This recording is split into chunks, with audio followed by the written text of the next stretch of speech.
ঢাকা দক্ষিণ city corporation নির্বাচনে NCP মনোনীত মেয়র পদপ্রার্থী জনাব আসিফ মাহমুদ সজীব ভুইয়া, মুখপাত্র এনসিপি। তা আমি জাতীয় নাগরিক পার্টি এনসিপির পক্ষ থেকে আমাদের যেই 5টি সিটি কর্পোরেশনে আমাদের প্রাথমিক মনোনীত প্রার্থী তাদের নাম ঘোষণা করছি। ঢাকা দক্ষিণ সিটি কর্পোরেশন নির্বাচনে এনসিপি মনোনীত মেয়র পদপ্রার্থী জনাব আসিফ মাহমুদ সজীব ভুইয়া, মুখপাত্র এনসিপি। ঢাকা উত্তর সিটি কর্পোরেশন নির্বাচনে এনসিপি মনোনীত মেয়র পদপ্রার্থী জনাব আরিফুল ইসলাম আদিব, সিনিয়র যুগ্ম আহ্বায়ক এনসিপি।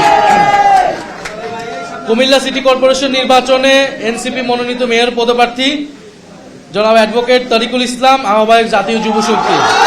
কি বুঝলেন ভাই? অনলি যেটাই চাই।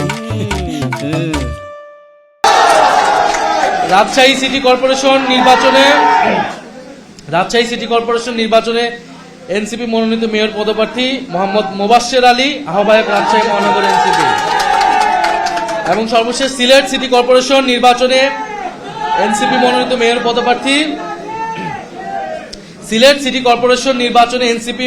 মেয়র পদপ্রার্থী অ্যাডভোকেট আব্দুর রহমান আফজাল, আহ্বায়ক সিলেট মহানগর এনসিপি।